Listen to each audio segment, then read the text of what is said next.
Assalamualaikum warahmatullahi wabarakatuh.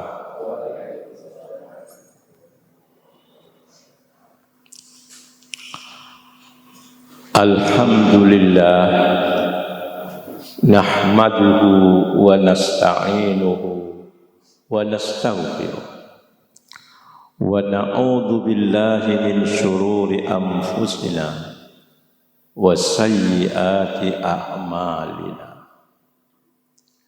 May yahdihillahu fala mudilla lahu wa may yudlil fala hadiya lahu. Asyhadu an la ilaha illallah wahdahu la syarika lah wa asyhadu anna Muhammadan abduhu wa rasuluh la nabiyya ba'da. Allahumma salli wa sallim wa barik ala khatamin nabiyyin sayyidina wa habibina wa syafi'ina Muhammadinil mab'uuthi rahmatan lil alamin wa ala alihi wa ashabihi ajma'in. Bapak-bapak, ibu-ibu, saudara-saudari jamaah subuh Masjid Al-Mukhlasin yang berbahagia.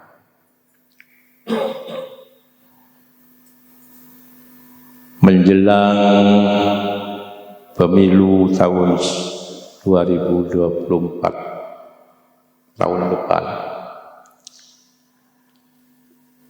sering kita dengar konsep-konsep keagamaan digunakan oleh berbagai pihak. Konsep yang sangat bagus dalam ajaran agama sering dipakai untuk pembenaran terhadap sikap politik. Salah satu di antara konsep yang sangat bagus itu adalah konsep Islam tentang istikharah. Istikharah itu artinya meminta kepada Allah untuk dipilihkan alternatif yang terbaik. Itu jelas diajarkan oleh baginda Rasulullah sallallahu alaihi wasallam, bahwa kalau kita mengalami keraguan tentang sesuatu di antara beberapa pilihan, disunatkan kita untuk melakukan sholat istikharah. Yang tata caranya sudah dijelaskan dalam kitab-kitab fikih itu. Setelah sholat sunat 2 rakaat, kemudian doanya adalah doa minta dipilihkan. Allahumma inni astaghfiruka bi'ilmika ila akhirih. Ya Allah, saya minta dipilihkan karena ilmumu, karena Allah itu yang paling tahu tentang apa yang terbaik bagi kita. Maka dalam rangka menunjukkan ketawaduan, kerendah hatian kita, bahwa kita ini bukan makhluk yang sombong, bahwa kita ini bukan makhluk yang arogan, yang merasa jumowo, kata orang Jawa. Tapi kita ini seperti difirmankan Allah sendiri dalam Al-Quran, wa khuliqal insanu dha'if, dan manusia itu diciptakan sebagai makhluk yang dhaif.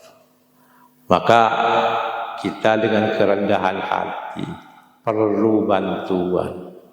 Bantuan itu bisa dari Sang Pencipta Allah Subhanahu wa ta'ala. Bisa juga lewat bantuan orang-orang lain. Makanya dalam Islam itu dikenal dua konsep. Satu, istikharah untuk minta bantuan Allah. Yang kedua, istisyarah, minta bantuan teman, kolega, ya, orang-orang yang dianggap ahli dan lain sebagainya, untuk urun rembuk, untuk bermusyawarah mengenai persoalan yang kita hadapi.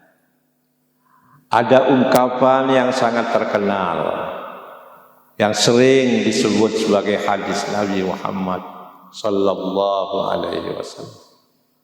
Walaupun para ulama kritikus hadis menyatakan kalau sebagai hadis ini palsu, tapi maknanya benar.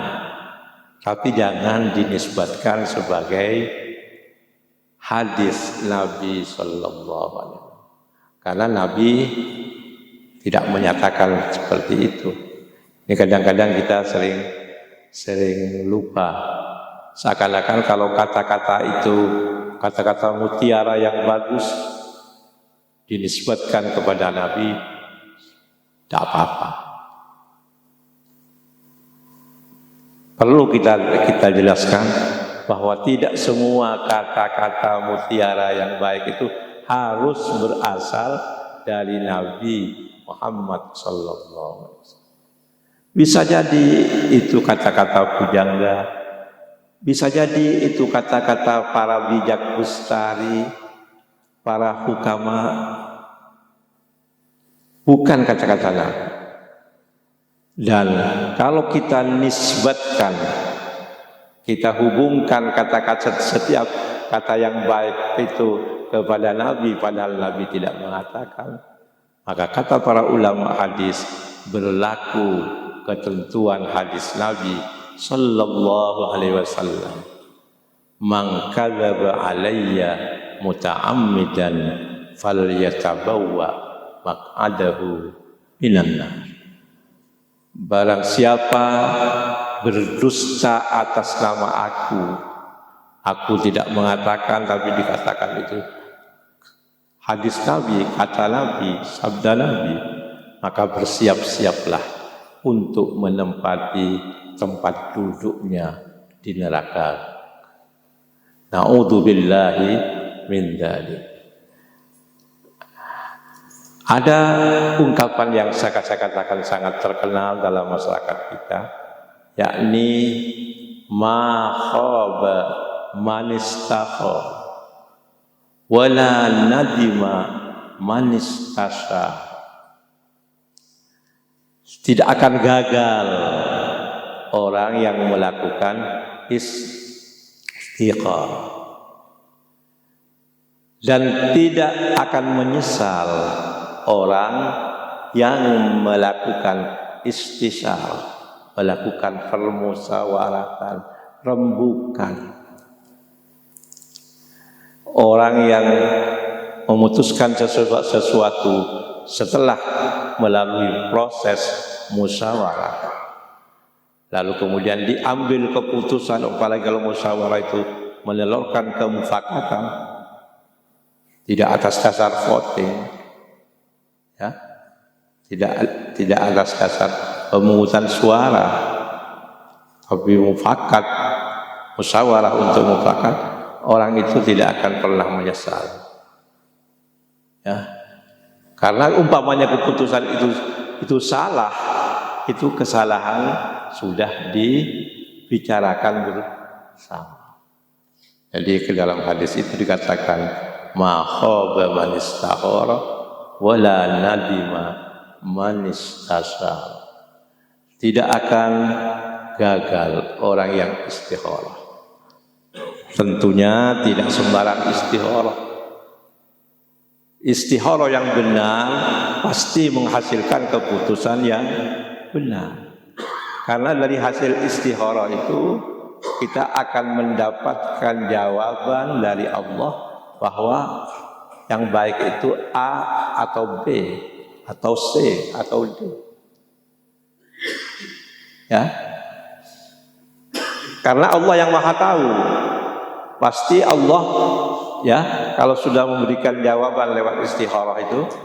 Jadi istikharah itu nanti kalau orang sudah melakukan sholat dan doa istikharah, dia mungkin akan memperoleh jawaban lewat mimpi.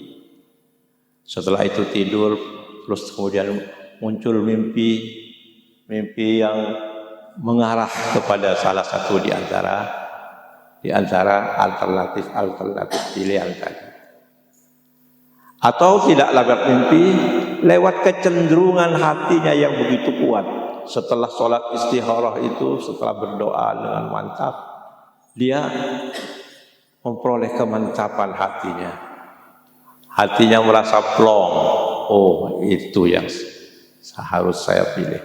Ini adalah pilihan yang datang dari Allah. Tapi kadang-kadang kita juga istikharahnya itu kadang-kadang kurang benar. Karena kita sudah punya kecenderungan kepada salah satu di antara beberapa pilihan itu. Maka ada kemungkinan kesimpulan kita terhadap hasil istikharah kita itu sebenarnya semacam memfeta kompli jawaban Allah. Karena apa? Karena sudah ada kecenderungan yang kuat kepada satu pilihan. Lalu masih minta dipilihkan oleh Allah, akhirnya bias. Ya. Hasil pilihannya itu adalah apa yang memang sudah digandrungi sejak awal. Yang begini itu bisa gagal orang yang beristikharah. Nah, bapak-bapak, ibu-ibu, saudara-saudara sekalian, kita sering menjumpai dalam masyarakat kita konsep istikharah ini dipakai secara kurang tepat. Istikharah pada dasarnya itu adalah menyangkut masalah privat, masalah pribadi, masalah kepentingan individual. Sebagai contoh, anak kita sudah lulus dari perguruan tinggi. Dia menghadapi tantangan untuk mencari lapangan kerja.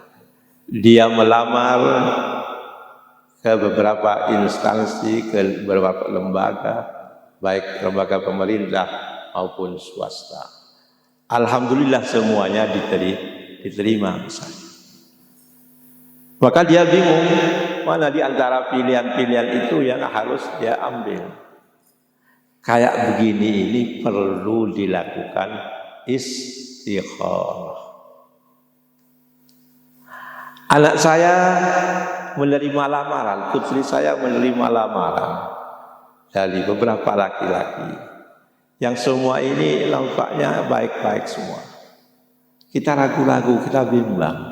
Maka untuk kasus-kasus seperti ini direkomendasikan kepada kita untuk melakukan istikharah dengan 2 rakaat sholat sunat plus doanya itu.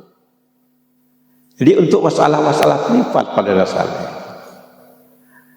Dan memang Rasulullah SAW tidak pernah mencontohkan istikharah itu untuk masalah publik, masalah yang menyangkut kepentingan umum. Dalam perang misalnya, tidak pernah Nabi itu istikharah. Dalam hadis tidak ada itu Nabi istikharah untuk menyerang musuh lewat pintu mana,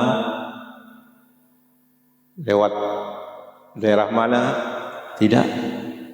Ketika ada 2 pilihan, apakah kita menyongsong musuh ke luar kota, ataukah kita tunggu musuh itu di dalam kota, biar mereka masuk nanti kita geruduk di dalam kota. Ini Nabi tidak istikharah, padahal Nabi itu adalah orang yang paling dekat kepada Allah.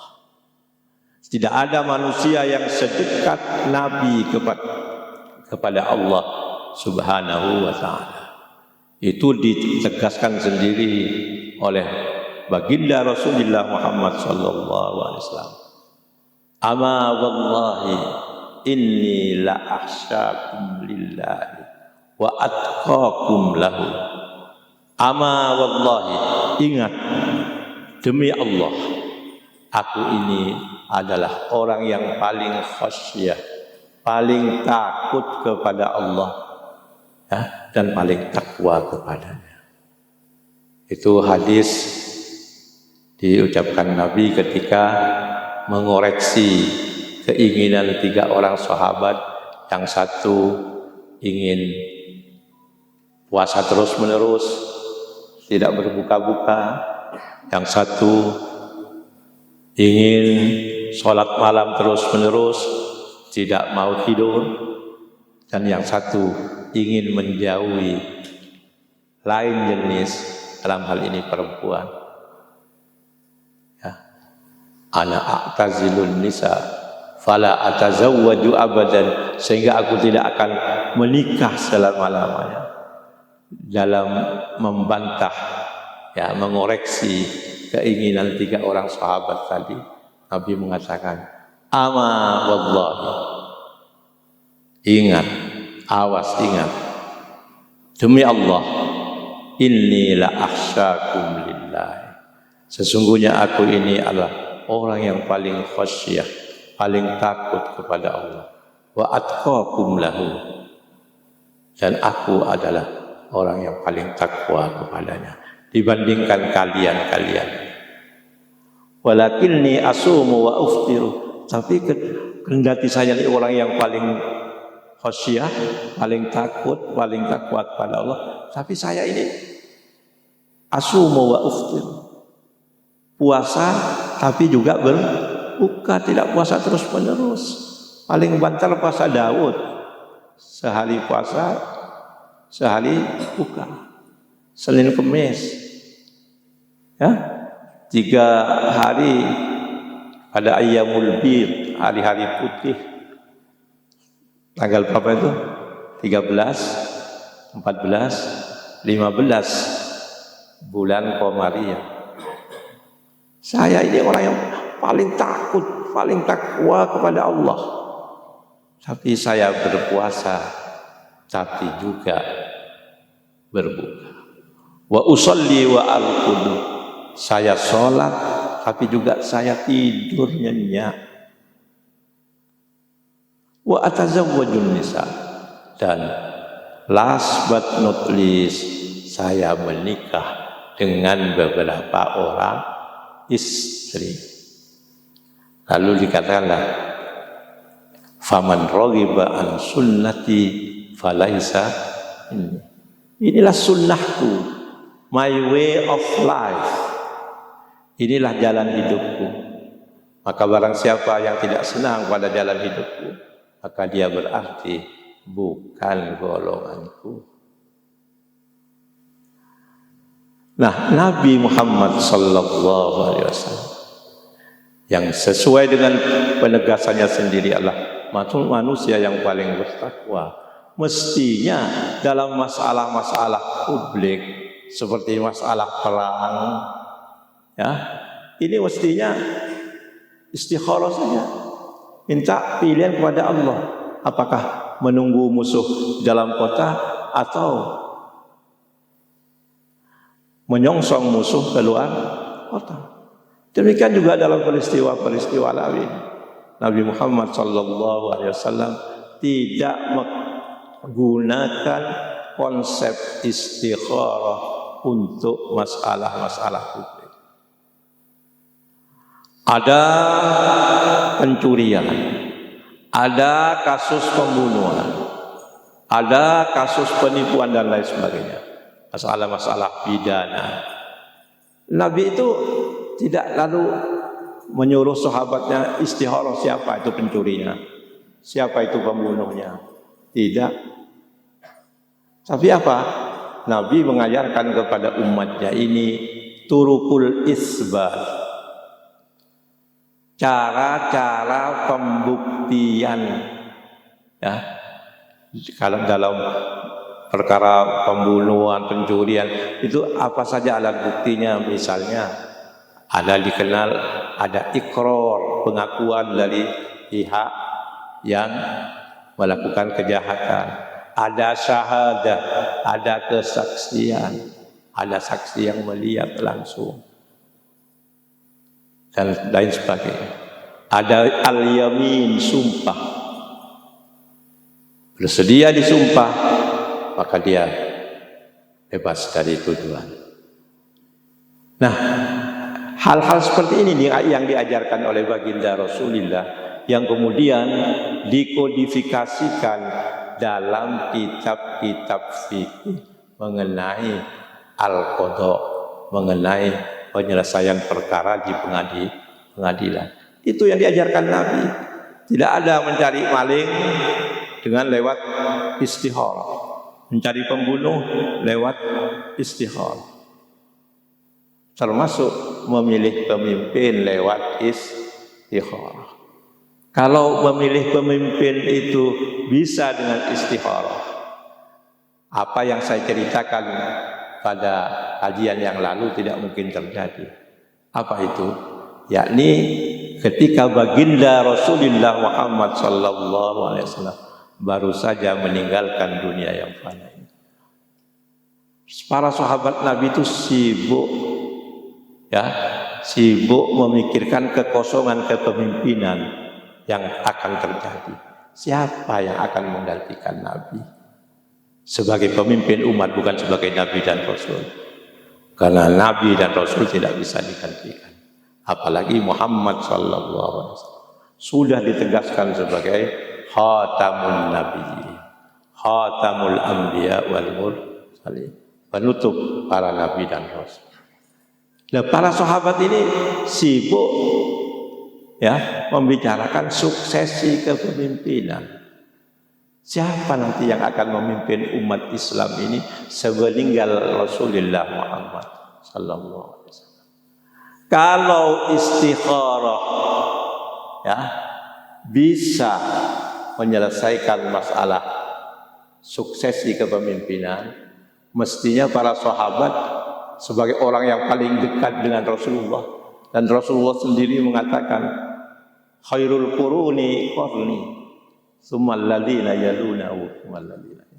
Sebaik-baik kurun, sebaik-baik generasi itu, sebaik-baik abad adalah abadku, generasiku.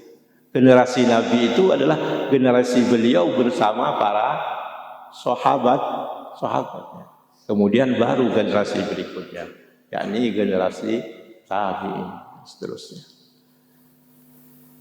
Para sahabat yang oleh baginda Rasulullah Muhammad sallallahu alaihi wasallam dinyatakan sebagai khairul qurun, generasi terbaik, tidak mempraktekkan istikharah ini untuk memilih khalifah, pengganti atau penerus baginda Rasulullah Muhammad sallallahu alaihi wasallam. Padahal kalau memang istikharah itu bisa untuk itu, pasti mereka tidak akan berlama-lama berdebat. Yang perdebatannya itu kadang-kadang sampai begitu panas, sampai ada yang menggunakan argumen imam sholat segala kan, karena Abu Bakar itu dipasrahi Rasul untuk memimpin jamaah sholat ketika Nabi sallallahu alaihi wasallam sakit keras.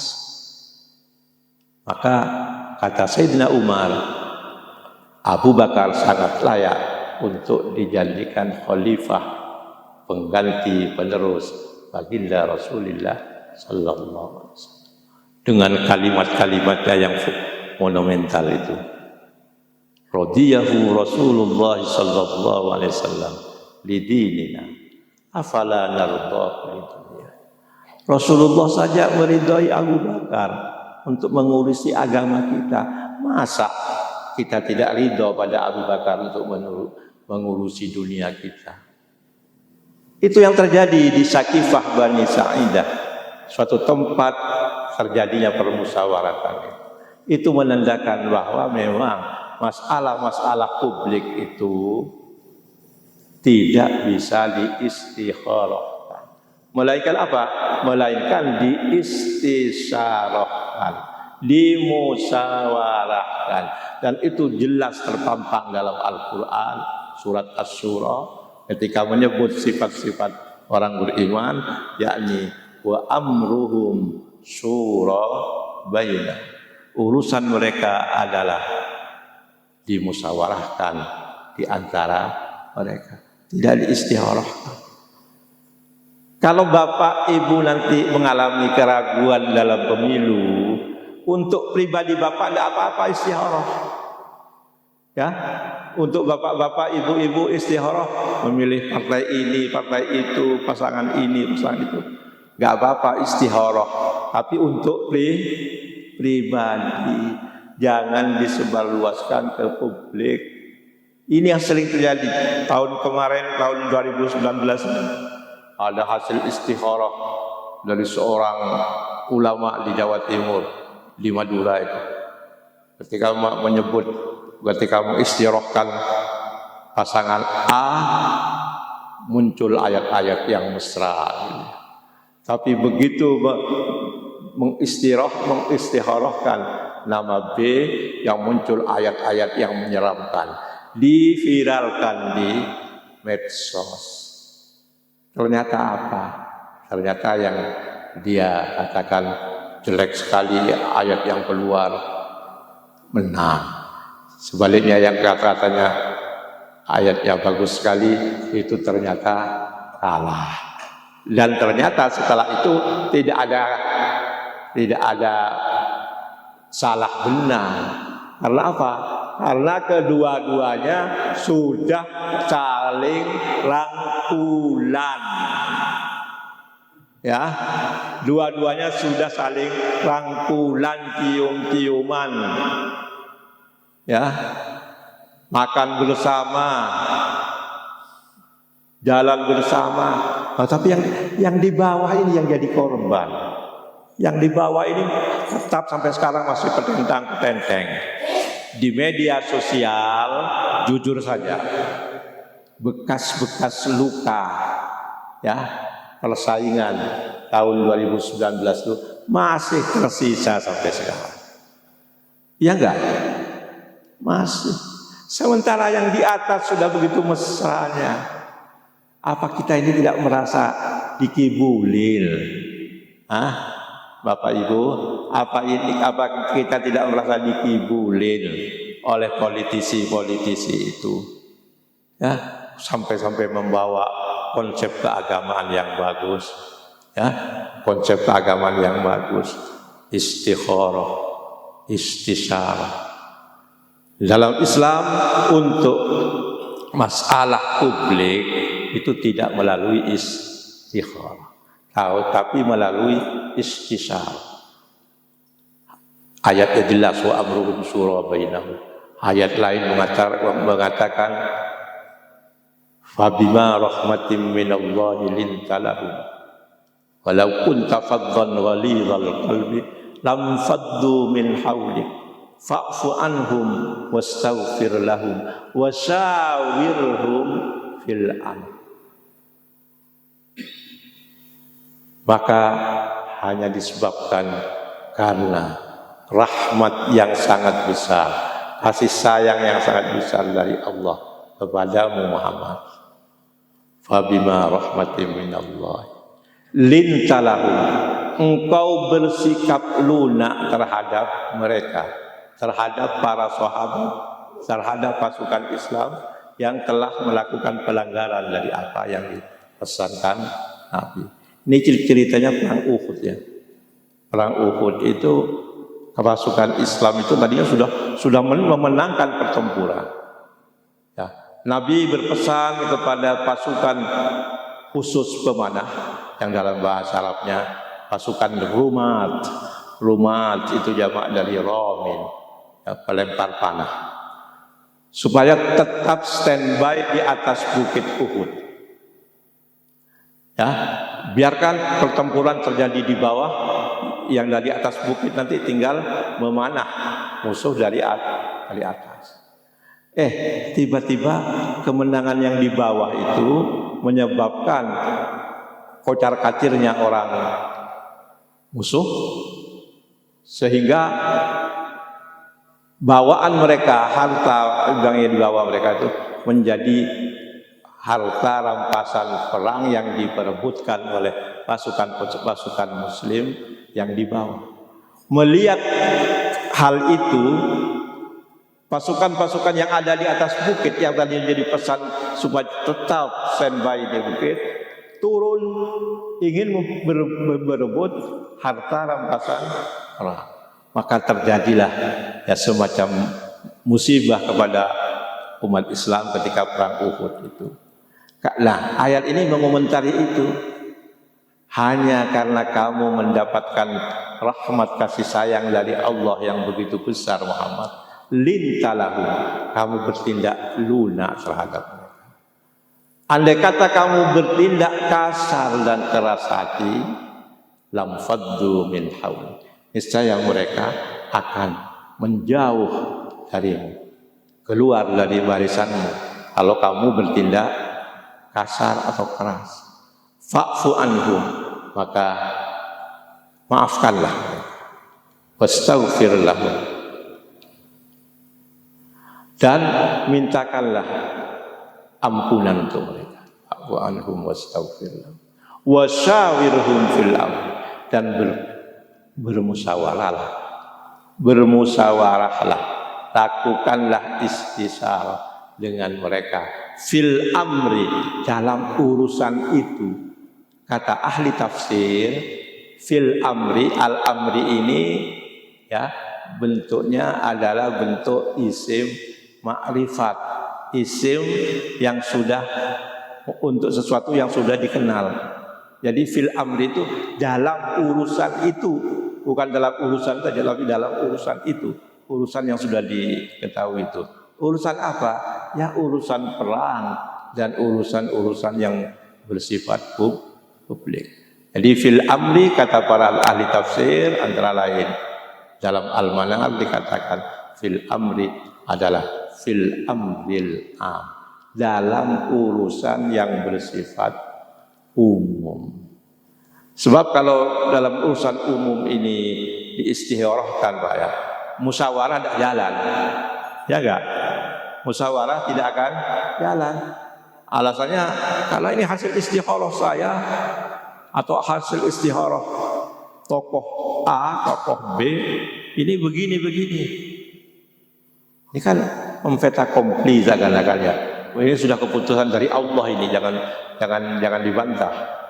Nah, ini sering bisa jadi istikharah dalam masalah publik bisa disalahgunakan untuk kepentingan orang yang ingin mematahkan argumentasi pihak lawan. Jadi untuk membungkam lawan, ya, maka argumentasi yang ditampilkan ini adalah hasil istikharah. Kalau sudah begini sudah finish, ya, finish, tidak ada lagi musyawarah. Ya, bapak-bapak, ibu-ibu, saudara-saudara sekalian, inilah sekedar ya sumbang saran saya kepada bapak, ibu, saudara-saudari sekalian dalam rangka menghadapi berbagai pilihan nanti, khususnya dalam pemilu tahun 2024. Semoga Allah memberikan taufik dan hidayahnya kepada kita bersama. Amin ya mujibas sa'ilin. Wa akhiru da'wana anil hamdulillahi rabbil alamin. Wallahul muwaffiq wa huwal musta'an wa alaihi tuklan. Wassalamu alaikum warahmatullahi wabarakatuh.